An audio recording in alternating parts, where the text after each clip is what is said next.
అన్నదాత అన్నదాత మీ అన్నదాత చెమటోడ్చి ఆహారాన్నందించే రైతన్న అనునిత్యం నీ కండదండగా నిలిచే నేస్తం ఎవరన్నా అన్నదాత అన్నదాత మీ అన్నదాత.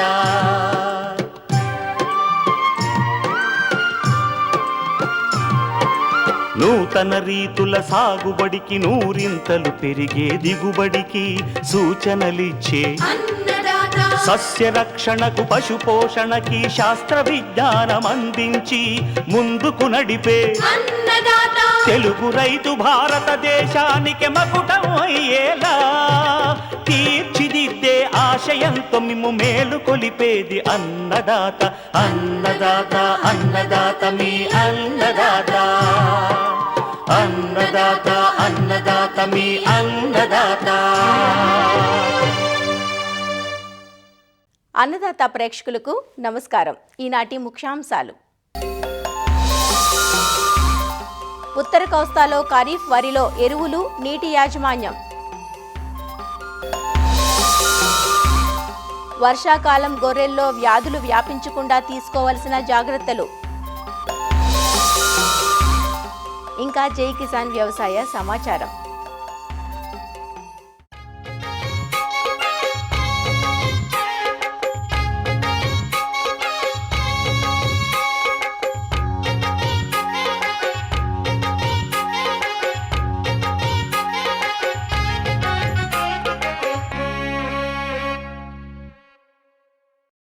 పంటల్లో అధిక దిగుబడుల సాధనకు మేలైన సాగు పద్ధతుల్లో పోషక యాజమాన్యానిది ప్రధాన భూమిక. మనం అందించే పోషకాల వల్ల వరి పిలకలు బాగా తొడిగి చీడపీడల్ని తట్టుకుని గింజ గట్టిపడడంతో పాటు మంచి దిగుబడినిస్తుంది. అయితే పోషకాలను రైతులు భూసార పరీక్ష సిఫార్సు మేరకు అందించినప్పుడు ఫలితాలు బాగుంటాయి. నత్రజని, భాస్వరం, పొటాషియం, జింక్, ఇనుము వంటి ప్రధాన సూక్ష్మ పోషకాలను రసాయన ఎరువుల రూపంలోనే కాక పశువుల ఎరువు, వర్మి కంపోస్ట్, జీవన ఎరువులు, పచ్చిరొట్ట వంటి సేంద్రియ ఎరువుల రూపంలోనూ అందించినట్లయితే పోషణ సమతుల్యంగా సమగ్రంగా ఉంటుంది. ముఖ్యంగా వరి పంటలో ఎరువులతో పాటు నీటి యాజమాన్యం కూడా ప్రాముఖ్యత సంతరించుకుంటుంది. వరి పైరు ప్రాంతాన్ని బట్టి, దశను బట్టి ఎరువులను దఫదఫాలుగా అందించాలి. ఖరీఫ్ వరిలో పాటించాల్సిన ఎరువులు, నీటి యాజమాన్యం గురించి ఆచార్య ఎన్జీ రంగా వ్యవసాయ విశ్వవిద్యాలయం నైరా వ్యవసాయ కళాశాల విస్తరణ విభాగం అధ్యాపకులు డాక్టర్ డి చిన్నమనాయుడు ద్వారా తెలుసుకుందాం. వరిలో మంచి దిగుబడులు రావాలి, సాగు ఖర్చుకు తగ్గ దిగుబడి రావాలంటే నీటి యాజమాన్యంకి ఎరువుల యాజమాన్యం రెండూ కూడా సమగ్రంగా ఆలోచించుకొని మరి రైతులు చేయాల్సిన అవసరం ఉంటుంది. మనం ఎరువుల యాజమాన్యం కనుక చూసుకుంటే చివరి దుక్కులో కానీ చివరి దమ్ములో కానీ పశువుల గతం అయితే ఒక 5 నుంచి 10 టన్నుల వరకు వేయమని చెప్తున్నాం అవకాశాన్ని బట్టి. లేదా వరి పంటకు ముందు పచ్చిరొట్ట పంటలు పెంచుకొని ఒక 40-50 రోజుల్లో కలిగి దున్నుకొని తర్వాత నాట్లు పెట్టుకోవడం చేయమంటున్నాం. దీనివల్ల సేంద్రియ పదార్థం భూమికి చేరి భూమి ఆరోగ్యంగా తయారవుతుంది. తద్వారా మనం వేసినటువంటి రసాయన ఎరువులు కూడా మొక్కకి సక్రమంగా అందడానికి అవకాశం ఉంటుంది. ఇక రసాయన ఎరువుల వాడకంలో కూడా మనం మితిమీరకుండా సమతులంగా ఎరువుల యాజమాన్యం చేపట్టాలంటే 24 కేజీల భాస్వరం, 32 నుంచి 42 కేజీల వరకు నత్రజని, అదేవిధంగా 20 కేజీల వరకు కూడా పొటాష్ ఎరువులు తప్పనిసరిగా మనం వేయాలని పోషకాల రూపంలో నిర్ధారించడం జరిగింది. అంటే 24 కేజీల భాస్వరం అంటే సుమారుగా మనం 50 కేజీల వరకు డిఏపిని వేసుకోవటం కానీ, లేదా 3 బస్తాల సింగిల్ సూపర్ ఫాస్ఫేట్ ఒక ఎకరానికి అవసరం ఉంటుంది. అదేవిధంగా నత్రజని 32 కేజీలు అంటే మనకి 65 నుంచి 70 కేజీల యూరియా. అదేవిధంగా పొటాష్ తీసుకుంటే కనుక ఎకరానికి మనకి 20 కేజీల పొటాష్ పోషకం రూపం అంటే సుమారుగా 35 కేజీల వరకు కూడా మ్యూరేట్ ఆఫ్ పొటాష్ వేసుకోవాలి. ఈ విధంగా ఒక ఎకరాకు అనుకొని దాన్ని 3 లేదా 4 దఫాలు నత్రజని ఎరువు అయితే వీలైనంత వరకు 4 దఫాలుగా వేయడం అనేది మంచిది. చివరి దమ్ములో మనం 50 కేజీల డిఏపి, 15 కేజీల యూరియా, 20 కేజీల పొటాష్, తర్వాత మళ్ళీ 25-30 రోజులంటే బాగా పిలకలు పెట్టే దశలో నత్రజని ఎరువుని యూరియా రూపంలో 30 నుంచి 35 కిలోలు. ఇకపోతే మధ్యలో మళ్ళీ ఒక 25 రోజులకి యూరియా 30 కేజీలు, పొటాష్ ఇంకొక 20 కేజీలు. ఈ విధంగా మధ్య స్వల్పకాలిక రకాలకి సరిపోతుంది. దీర్ఘకాలిక రకాలకైతే మధ్యలో ఇంకొక దఫా కూడా నత్రజని ఎరువు పడుతుంది, ఒక 25 నుంచి 30 కిలోలు. ఈ విధంగా వేసిన రకాన్ని బట్టి, వాటి కాల పరిమితిని బట్టి నత్రజని ఎరువును 3 నుంచి 4 దఫాలు, భాస్వరం ఎరువు అంతా కూడా చివరి దుక్కులోని, పొటాష్ ఎరువును 2 దప్పాలు, ఒకటి చివరి దమ్ములోని, తర్వాత చిరుపట్ట దశలో. ఈ విధంగా మనం ఎకరాకి వేయాల్సిన ఎరువులన్నింటినీ కూడా సిఫార్సు మేరకు వేసుకుంటూ వెళ్ళాలి. ఎక్కడైతే కొన్ని ప్రాంతాల్లో జింకు లోపం ఉంటుంది, ఆ జింకు లోపం ఉండే దగ్గర చివరి దమ్ములోనే, అంటే భాస్వరం వేయడానికి 2 రోజులు ముందుగానే మనం కనుక ఈ జింక్ సల్ఫేట్ ఎకరానికి 20 కేజీలు వేసుకుంటే ఆ పొలాల్లో జింకు లోపం అనేది సవరించబడి పొలాల్లో జింకు లోపం రాకుండా ఉండి మనం వేసిన స్థూల పోషకాలన్నీ కూడా బాగా అందడానికి ఆస్కారం ఉంటుంది. ఇకపోతే ఎరువులు వేసిన ప్రతిసారి కూడా మనం తప్పనిసరిగా నీరు ఉండాలి, తేమ ఉండాలి తప్పనిసరిగా. నాట్లు వేసేటప్పుడు 2 అంగుళాల నీరు, 5 అంగుళాల నీరు దుబ్బు చేసే సమయం, తర్వాత 0.8 అంటే 5 రోజులు ఆరగట్టడం, మళ్ళీ 5 అంగుళాల వరకు నీరు పెట్టుకోవడం, మళ్ళీ చిరుపొట్ట వరకు కూడా దాన్ని 5 అంగుళాలు చేస్తాము. గింజ తయారవుతున్న దాంట్లో 2 అంగుళాలు, కోతకు వచ్చేసరికి 2 నుంచి 0 అంటే మళ్ళీ మొత్తం నీరు తీసేసి ఆరగడతాం. ఈ విధంగా నీటి యాజమాన్యాన్ని కూడా సమర్థవంతంగా చేయాల్సిన అవసరం ఉంటుంది. కాకపోతే ఇక్కడ శ్రీకాకుళం, విజయనగరం జిల్లాలో ఏంటంటే మనకి నదులు ఎక్కువగా ఉండడం, వర్షాలు ఎక్కువగా పడటం వల్ల పొలాల్లో నీరు ఎక్కువ పెట్టేస్తున్నారు. మనం 2 అంగుళాలంటే పొలాల్లో అడుగు లోతు కూడా నీరు ఉంటుంది. దుబ్బు చేసే దశలో కూడా రైతులు ఎక్కువ నీటిని పెట్టేస్తున్నారు. అంటే తర్వాత నీరు దొరుకుతుందో లేదని చెప్పేసి, ఒకటి కలుపు రాకుండా ఉండాలని చెప్పేసి నీరు ఎక్కువ పెట్టడం జరుగుతుంది. దీన్ని ఇదేంటంటే పిలక పెట్టే దశలో కనుక నీరు ఎక్కువ ఉంటే వస్తున్న పిలకలన్నీ కూడా నీటిలోనే ఉండి ఆక్సిజన్ సక్రమంగా అందక పిలకలు చనిపోతున్నాయి. పిలకలు పెట్టడం అనేది తగ్గిపోతుంది. కాబట్టి రైతు సోదరులు ఈ మిడ్ సీజన్ డ్రైనేజ్ నాట్లు వేసిన తర్వాత 30 నుంచి 35 రోజులు, ఒక 4-5 రోజుల పాటు భూమిని ఆరగట్టడానికి ప్రయత్నం చేయాలి. చిన్న చిన్న పగుళ్ళు కూడా వస్తాయి. అలాగే ఎప్పుడైతే వచ్చాయో అక్కడ పిలకలు బాగా వస్తాయి. కాబట్టి ఈ విధంగా నీటి యాజమాన్యం చేయాలి. నత్రజని ఎరువులు వేసేటప్పుడు కూడా ఎక్కువ నీరు ఉందంటే మీరు యూరియా కనుక వేశారంటే నీటిల ద్వారా కలిసి బయటికి పోవడం కానీ, లేదా నీటి ద్వారా కింద పొరలకు వెళ్ళిపోవడం కానీ జరుగుతుంది. తద్వారా మొక్కకి నత్రజని అందుబాటు తగ్గిపోతుంది. కాబట్టి ప్రత్యేకించి నత్రజని ఎరువులు వేసేటప్పుడు బురద పలుచగా నీరుంచి వేయటం మంచిది. ఈ విధంగా నీటి యాజమాన్యం, ఎరువుల యాజమాన్యం కనుక సక్రమంగా చేస్తే మరి శ్రీకాకుళం జిల్లాలో కూడా దిగుబడులు ఇప్పుడు వస్తున్న దిగుబడుల కన్నా ఒక 5 నుంచి 6 బస్తాలు అధికంగా రావడానికి కూడా ఆస్కారం ఉంటుంది.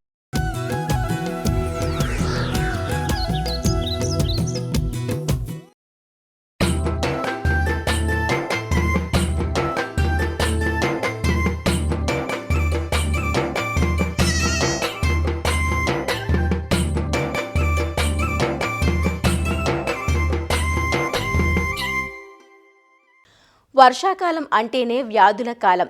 వర్షాలు ఈ ఏడాది తక్కువగా ఉన్నప్పటికీ పడాల్సిన వర్షపాతం అంతా స్వల్పకాల వ్యవధిలో కురవడంతో అటు వ్యవసాయంతో పాటు ఇటు అనుబంధ రంగాలు సైతం అతలాకుతలం అవుతున్నాయి. ముఖ్యంగా జీవాలకు ఇది గడ్డుకాలంగా మారింది. రోజంతా బయట తిరిగి మేసే జీవాలపై వాతావరణ మార్పుల ప్రభావం ఎక్కువగా ఉంటుంది. అపరిశుభ్ర పరిసరాల వల్ల వ్యాధుల వ్యాప్తి తీవ్రమవుతుంది. న్యూమోనియా, చిటుకు, మూతివాపు, పొదుగువాపు, పీపీఆర్ వంటి వ్యాధులు ప్రబలే ప్రమాదం ఎక్కువగా ఉంటుంది. కాబట్టి ఫారాల్లో తగిన జాగ్రత్తలు తీసుకోవాలంటూ తెలియజేస్తున్నారు రంగారెడ్డి జిల్లా వెలిమినేడు పశువైద్యాధికారి డాక్టర్ వై ఆనందరెడ్డి. వర్షాకాలంలో గొర్రెల మరియు మేకల పెంపకదారులు ఎలాంటి యాజమాన్య పద్ధతులు తీసుకోవాలో మనం వివరంగా చర్చించదలుచుకుంటే, ముఖ్యంగా మేకలను, గొర్రెలను ఉంచే కొట్టం కురవకుండా దాని మీద కమ్మలు వేయడం కానీ, లేకపోతే ప్లాస్టిక్ కవర్ వేయడం వల్ల కానీ ఈ కురవకుండా మనం చేసుకోవాలి. ఎందుకంటే కురవడం ద్వారా అవి నిలబడే ప్రదేశం తడి ఎక్కువగా అవుతుంది. పాకను కూడా తూర్పు పడమర ఉండేటట్లు, అలాగే నీరు నిలవకుండా ఉండే ప్రదేశం, అంటే ఎత్తైన ప్రదేశంలో ఈ గొర్రెలు ఉంచే స్థలాన్ని మనం చూసుకోవాలి. దీనివల్ల ఈ తేమ అనేది తక్కువగా ఉంటుంది. తడిగా ఉండడం వల్ల వీటి మలము ఈ తడితోని కలవడం వల్ల కొట్టంలో అమోనియా అనేది ఎక్కువగా పెరగడం జరుగుతుంది, వాసన ఎక్కువగా రావడం జరుగుతుంది. దీంతోని కండ్ల మంటలు, కండ్ల నుంచి నీళ్లు రావడము, న్యూమోనియా అనే వ్యాధి కూడా వచ్చే అవకాశం ఉంటుంది. మే నుంచి జూన్, జూలై నెలలో పశువైద్యుని సలహా మేరకు HS టీకాలు వేయడం ద్వారా ఈ న్యూమోనియాని కొద్ది మేరకు తగ్గించవచ్చు. అలాగే ఏదైనా గొర్రె దగ్గినా, తర్వాత ముక్కు నుండి ఏమన్నా స్రావాలు కారినా ఇమ్మీడియట్గా పశువైద్యుని సలహా మేరకు ఈ న్యూమోనియా చికిత్స చేయడం వల్ల, అంటే ఆక్సీ కానీ, ఎన్రోఫ్లాక్ససిలిన్ కానీ, అమాక్ససిలిన్ కానీ, సెఫ్టియోఫర్ లాంటి ఇంజెక్షన్స్ పశువైద్యుని సలహా మేరకు ఇప్పించడం వల్ల ఈ న్యూమోనియాను ప్రాథమిక దశలో కంట్రోల్ చేయడం వల్ల ఈ రోగాలను నివారించుకోవచ్చు. తర్వాత ఈ తడి మట్టి మూత్రం ఇలాంటివి కలవడం ద్వారా బ్యాక్టీరియాతో పాటు కాక్సీడియా అనేది కూడా వృద్ధి చెందడం జరగడం వల్ల గొర్రె పిల్లలలో ఎస్పెషల్లీ కాక్సీడియోసిస్ అనే వ్యాధి, సాల్మనెల్లా, ఈకోలే వ్యాధులు ఎక్కువగా వచ్చే అవకాశం ఉంటాయి. అలాగే ఈ తడి ఉన్న ఆ మట్టి అట్లాంటివి తెలవకుండా తినడం ద్వారా ఈ గొర్రెలకు అంతర పరాన్నజీవులు కూడా పెరగడం జరుగుతుంది. ఈ తడి ఉన్న ప్రదేశంలో గొర్రెలు ఎక్కువగా నిలవడం ద్వారా గొర్రెల గిట్టలు ఎప్పుడుగా తడుస్తూ ఉంటాయి. ఈ డెక్కెల మధ్యన తడి ఉండడం వల్ల బ్యాక్టీరియా, సూక్ష్మక్రిములు పెరగడం వల్ల ఫుట్ రాట్ లాంటి రోగాలు ఎక్కువగా వచ్చే అవకాశం ఉంటుంది. ఈ వర్షాకాలంలో గడ్డి సడన్గా రావడం జరుగుతుంది. ఒకవేళ 2 వర్షాలు పడి సడన్గా వర్షం తగ్గితే ఆ గడ్డి ఆరిపోతే ఈ ఆరిపోయిన గడ్డిలో తీపి పదార్థాలు ఎక్కువగా ఉంటాయి. ఇవి మేసిన గొర్రెలకు చిటుక వ్యాధి కూడా వచ్చే అవకాశం ఉంటుంది. కాబట్టి వర్షాకాలం ముందే గొర్రెల మేకల పెంపకదారులు జూన్ 1st వీక్లో చిటుక వ్యాధి టీకాలు కంపల్సరీ గొర్రెలకు ఇప్పించడం వల్ల ఈ రోగాన్ని నిర్మూలించవచ్చు. ఈ వర్షాకాలం స్టార్ట్ కాగానే దోమలు, గోమార్లు, పిడుదులు ఇట్లాంటివి కూడా వాటి సంతతిని విపరీతంగా పెరగడం జరుగుతుంది. ఈ దోమల ద్వారా గొర్రెలకు, మేకలకు కొన్ని రోగాలు వ్యాపిస్తాయి. దీనిలో అతి ముఖ్యమైన రోగము మూతివాపు రోగము. ఈ మూతివాపు రోగము సోకిన గొర్రె జ్వరం విపరీతంగా ఉండి నీలి నాలుక, అంటే నాలుక అనేది ఇన్ఫ్లమేషన్ కావడం వల్ల నీలి నాలుక వ్యాధి వచ్చి కాళ్ళు కుంటడము, డెక్కెలలో పుండ్లు పడడము, తర్వాత న్యూమోనియా గురి కావడము, కండరాలు నొప్పి రావడం ద్వారా మేత సరిగ్గా మేయకపోవడము. ఈ మూతివాపుతోని దాదాపు ఒక 10 నుంచి 15% మరణాలు గొర్రెలలో, మేకల్లో ఉంటుంది. కాబట్టి జూన్ ఎండింగ్లో మూతివాపు టీకాలు ప్రతి గొర్రెకు వేయడం ద్వారా ఈ మూతివాపు రోగాన్ని నివారణ చేసుకోవచ్చు. నెక్స్ట్, ఈ వర్షాకాలంలో చిన్న పిల్లలలో, ఎందుకంటే ఈ మురికి నీళ్లు తాగడము, ఎక్కడ పడితే ఆ తడిలో ఎక్కువ ఉండడం వల్ల, తర్వాత హ్యూమిడిటీ ఎక్కువగా ఉండడం వల్ల ఈ PPR, దీన్నే పారుడు రోగము, ఈ వ్యాధి కూడా ఎక్కువగా ఈ పిల్లలకు వస్తుంది. కాబట్టి ఈ వర్షాకాలంలో 3 నెలలు దాటిన ప్రతి పిల్లకు ఈ PPR రోగ నిరోధక టీకాలు వేయడం ద్వారా ఈ పారుడు రోగాన్ని నిర్మూలన చేయవచ్చు. తడిలో ఎక్కువ పడుకోవడం వల్ల పాలిచ్చే గొర్రెల్లో పొదుగువాపు వ్యాధి కూడా ఎక్కువగా వస్తుంది.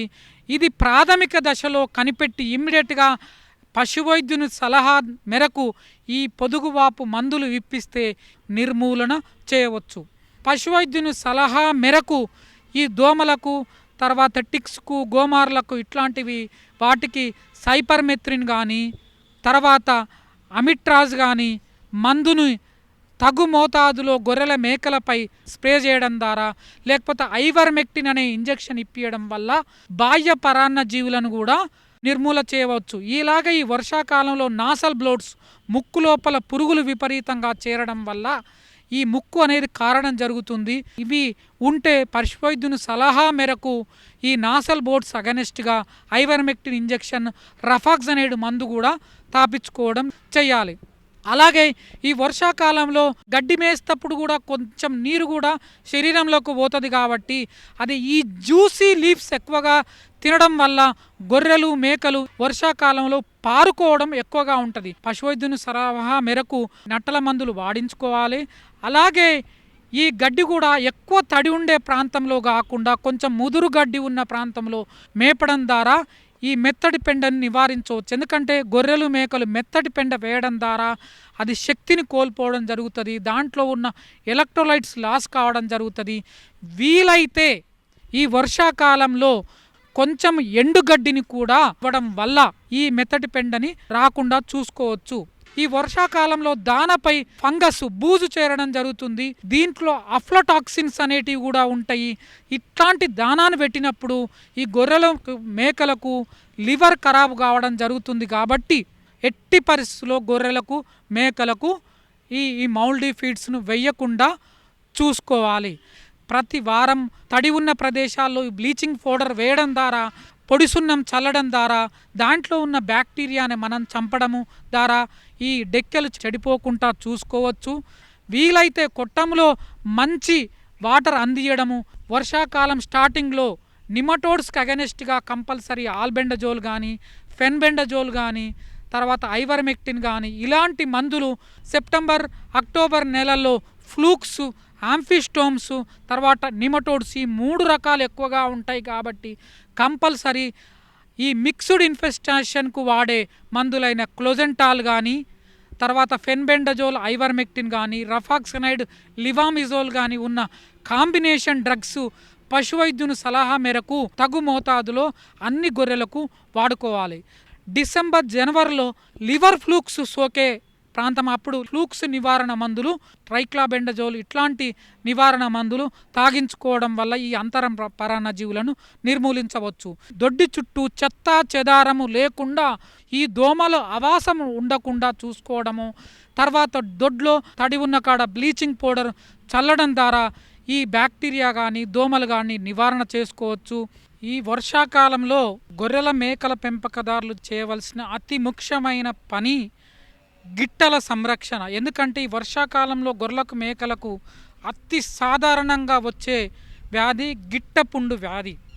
దీని నివారణకు ముఖ్యంగా వర్షాకాలం ముందే పెరిగిన డిక్కెల్ని కట్ చేయాలి, ఆ డెక్కెలు సమతలంగా ఉండేటట్లు చేసుకోవాలి.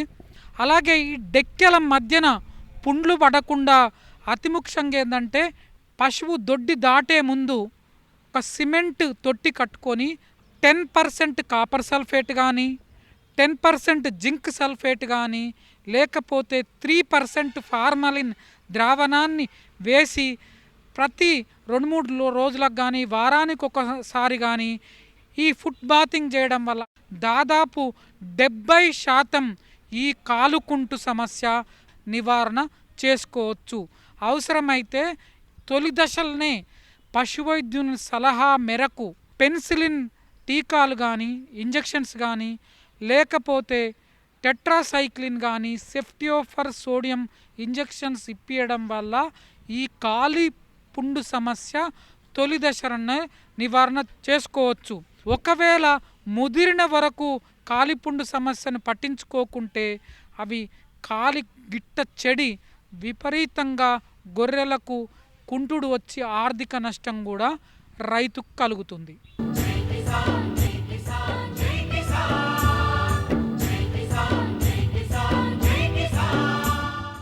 వ్యవసాయ సమాచారం ఇప్పుడు జై కిసాన్లో చూద్దాం. ఉమ్మడి గుంటూరు జిల్లాలో ఖరీఫ్ సాగు పనులు ఊపందుకున్నాయి. గత వారంలో వర్షాలు విస్తారంగా కురవడంతో పొలం పనులకు అనువైన వాతావరణం ఏర్పడింది. వరి విత్తనాలను వెదజల్లటం, పత్తి విత్తనాలు వేయడం సహా పలు రకాల మెట్ట పంటల సాగుకు అవకాశం కలిగింది. ప్రస్తుత పరిస్థితిని సద్వినియోగం చేసుకోవాలని శాస్త్రవేత్తలు సూచిస్తున్నారు. ఈ 2 జిల్లాల్లోనే మనకి 3 రకాల సందర్భాలు మనం ఎక్కువగా చూస్తూ ఉంటాము. ఒకటి వర్షాధార మెట్ట భూములు, అలాగే కృష్ణా వెస్టర్న్ డెల్టాలో వరి సాగు, అలాగే మనకి నాగార్జున సాగర్ ప్రాజెక్ట్ నుంచి కాలువల నుంచి వచ్చే వరి సాగు, మరియు కొన్ని రకాలైన మెట్ట పంటలు కూడా ఇరిగేషన్తో సాగు చేస్తూ ఉంటారు. వర్షాధార మెట్ట భూములు కనుక చూసుకున్నట్లయితే ఎక్కువగా పత్తి అనేది సాగు చేస్తున్నారు. జూన్లో కొంత వర్షానికి విత్తుకోవటం జరిగింది. అది 10 నుంచి 15% వరకు విత్తుకుని ఉన్నారు. జూలై మొదటి పక్షంలో చాలా వర్షాభావ పరిస్థితుల వల్ల నాట్లు అనేవి కానీ లేకపోతే విత్తుకోవటం అనేది కూడా ఏమీ జరగలేదు. కానీ గత వారం రోజుల నుంచి మనకి కురుస్తున్న వర్షాల వల్ల అనేక పంటలు విత్తుకోవటానికి నాటుకోవటానికి చాలా అనువుగా ఉంది. ఈ మెట్ట భూముల్లో పత్తి సాగు అనేది ఎక్కువగా రాబోయే వారం రోజుల్లో విత్తుకుంటం జరుగుతుంది. కృష్ణా వెస్టర్న్ డెల్టా నుంచి నీరు విడుదలైనవి కాబట్టి అక్కడ కూడా వరి సేద్యం అనేది చాలా మండలాల్లో విస్తృతంగా గత 10 రోజుల నుంచి సాగింది. కాలువ చివరి భూముల్లో రాబోయే 10-15 రోజుల్లో కూడా అక్కడ కూడా నాట్లు వేయటం కానీ లేకపోతే విత్తుకోవటం కానీ జరుగుతుంది. ఇక కృష్ణా వెస్టర్న్ డెల్టా కాకుండా మన నాగార్జున సాగర్ ప్రాజెక్ట్ కెనాల్ ఏరియాలో కనుక చూసుకున్నట్లయితే ఆగస్టు నెలలో మనకి వరి నాట్లు కూడా ముమ్మరంగా సాగే అవకాశం ఉంది. ఖరీఫ్ వేసే పంటలకి విత్తుకోవడానికి అలాగే ఆల్రెడీ కొంత పంట వేసి ఉన్నారు జూన్లో. ఆ పంటలు కూడా ఈ వర్షాల వల్ల పంటలకి మంచి మేలు జరిగే అవకాశం ఉంది. రాబోయే ఈ వారం 10 రోజుల్లో ఈ 2 జిల్లాల్లో కూడా దాదాపు ఖరీఫ్ పంటలు అన్నీ పూర్తయ్యే అవకాశం చాలా ఎక్కువ ఉంది. కాబట్టి రైతాంగం మంచి వంగడాలని పత్తిలో కానీ, కందిలో కానీ, అపరాల్లో కానీ, వరిలో కానీ మంచి వంగడాలని సెలెక్ట్ చేసుకుని ఈ ఖరీఫ్కి సమాయత్తం అయితే రాబోయే రోజుల్లో మంచి పంట అని ఆశించే అవకాశం ఉంది. ఉమ్మడి గుంటూరు జిల్లాతో పాటు ప్రకాశం జిల్లాలోనూ రబీ సీజన్లో అధిక విస్తీర్ణంలో రైతులు శనగ పంట పండిస్తారు. అయితే ఇందుకోసం ఖరీఫ్ సీజన్ మొత్తం పొలాలను ఖాళీగా ఉంచుతున్నారు. ఖరీఫ్ సీజన్లో పంటలు సాగు చేస్తే శనగ పంట బాగా పండదన్న అపోహ రైతుల్లో ఉంది. అయితే ఇది వాస్తవం కాదని శాస్త్రవేత్తలు చెబుతున్నారు. జూన్ నుంచి అక్టోబర్ వరకు పొలాలను ఖాళీగా ఉంచకుండా పెసర, మినుము, సోయాబీన్ తదితర పంటలను సాగు చేసుకోవాలని, దీంతో శనగ వేసేలోపు కనీస ఆదాయంతో పాటు ఈ పంటల సాగుతో భూసారం మెరుగుపడుతుందని సూచిస్తున్నారు. శనగ పంటని ఎక్కువగా ప్రకాశంలో బాగా సాగు చేసేవారు. గుంటూరు, పల్నాడు, బాపట్ల జిల్లాలకు కూడా శనగ పంట బాగా వ్యాప్తి చెంది, పల్నాడు జిల్లాలో అయితే దాదాపు 16,000 హెక్టార్లలో శనగ నార్మల్ ఏరియా ఉంది. అంటే సుమారుగా 40,000 ఎకరాలు దాదాపు శనగ నార్మల్ ఏరియా ఉంది. కానీ ఈ శనగని సాగు చేసేటప్పుడు రైతు సోదరులు ముఖ్యంగా నవంబర్లో వేసుకుంటున్నారు. జూన్ నుంచి అక్టోబర్ వరకు పొలాల్ని ఖాళీగా అట్టి పెడుతున్నారు. రైతు సోదరులో ఒక అపోహ ఏంటంటే ముందు పంట వేస్తే కనుక శనగకి దిగుబడి తగ్గుతుందని. ఇది కేవలం అపోహేనండి. ఎందుకంటే శనగ విత్తుకునేటప్పుడు 3-4 దుక్కులు వర్షం పడి విత్తుకున్నట్లయితే ఆ తర్వాత మంచు మీదే పెరుగుతుంది. ఈ శనగ పంట ముందు స్వల్పకాలిక రకాలైనటువంటి పెసర కానీ, మినుము కానీ, కొర్ర కానీ, లేకపోతే సోయా చిక్కుడు కానీ ఈ రకాలని సాగు చేసుకున్నట్టయితే అదనపు ఆదాయం పొందుతుంది. పెసరలో అయితే కనుక స్వల్పకాలిక రకాలు 3 రకాలు ఉన్నాయండి. LGG 607, WGL 42, GGG1 అనే రకం ఉంది. GGG1 55 రోజులు, 607 65 రోజులు, WGL 42 కూడా సుమారుగా 65 రోజుల్లో వచ్చేస్తుంది. మినుము విషయంకి వచ్చేసరికి PU31 70 రోజుల్లోకి వస్తుంది. TBG 104 అనేది 75 రోజుల్లోకి వస్తుంది. సోయా చిక్కుడు అనేది LSB1, LSB2 ఇవి 70-75 రోజుల్లో వచ్చేస్తాయి. తర్వాత సూర్యనంది కొర్ర రకము 65 రోజుల్లోకి వస్తుంది. దాదాపు ఇవన్నీ కూడా మినిమము 5 క్వింటాళ్ళు ఎకరానికి దిగుబడి వస్తూ ఉంది. సో కాబట్టి ఈ శనగ వేసే రైతులు జనరల్గా మినిమం 4-5 ఎకరాలు వేసుకుంటూ ఉంటున్నారు. కాబట్టి ₹1,00,000 అదన ఆదాయము ఈ 3 నెలల్లో 4 నెలల్లో పొందే అవకాశం ఉంటుంది. తర్వాత స్వల్పకాలిక పప్పు జాతి రకాలు ఈ ఏంటువంటి మినుము కానీ, పెసర కానీ, సోయా చిక్కుడు కానీ వేసుకున్నట్లయితే భూసారం కూడా పెరుగుతుంది. ఎందుకంటే వాటి వేళ్లలో బుడిపెల్లో రైజోబియం పెరిగి నత్రజనిని స్థిరీకరించి మొక్కకు అందజేస్తూ కొంచెం నేలకు కూడా వస్తుంది. తర్వాత నేల గూర్ల బారిపోతుంది. తర్వాత మళ్ళీ రోటవేటర్ వేసినట్టయితే ఆర్గానిక్ మ్యాటర్ కూడా యాడ్ అవుతుంది. కాబట్టి ఈ రైతు సోదరులు అందరూ కూడా మా మెనూ ఏంటంటే శనగ ముందు స్వల్పకాలిక రకాలు సాగు చేసుకుని అదనపు ఆదాయం పొందుతారని ఆశిస్తున్నాను. ప్రస్తుతం నాగార్జునసాగర్ జలాశయంతో పాటు ఎగువ రాష్ట్రాల్లో మంచి వానలు కురవడంతో కృష్ణానది పరివాహకంలో జలాశయాలన్నీ నిండాయి. దీంతో ఈ జలాశయాల పరిధిలోని అన్ని కాలువలకు సాగునీరు విడుదల చేయడానికి అవకాశం ఏర్పడిందని అధికారులు చెబుతున్నారు. మరిన్ని విభిన్న అంశాలతో రేపటి అన్నదాతలో మళ్ళీ కలుసుకుందాం. నమస్కారం. అన్నదాతలు తమ సందేహాలు, సమస్యలను 18004254085 టోల్ ఫ్రీ నంబర్లో ఉదయం 10 నుంచి 11 గంటల మధ్య పని దినాల్లో సంప్రదించగలరు. యూట్యూబ్లో www.youtube.com/అన్నదాత ఈటీవీ లింక్ ద్వారా వీక్షించవచ్చు.